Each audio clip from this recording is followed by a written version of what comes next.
অসমৰ কৃষ্টি সংস্কৃতিৰ প্ৰতি দেশৰ প্ৰধানমন্ত্ৰী নৰেন্দ্ৰ মোদী ডাঙৰীয়া সততে আকৃষ্ট হোৱা দেখা পোৱা যায়।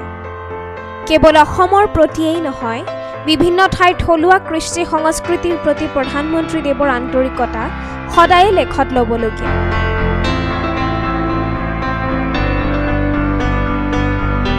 30 অক্টোবৰ তাৰিখে তেখেতে গুজৰাটৰ ষ্টেচু অফ ইউনিটিৰ কাষত আনুষ্ঠানিকভাৱে উদ্বোধন কৰে একতা মল, য'ত দেশৰ বিভিন্ন জাতি জনগোষ্ঠীৰ কৃষ্টি সংস্কৃতিৰ হস্তশিল্পসমূহ পৰ্যটকসকলৰ বাবে উপলব্ধ হ'ব।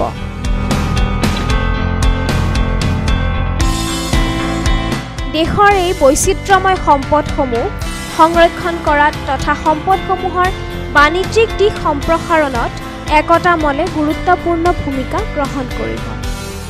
Bureau report, Brahmaputra live, Guwahati.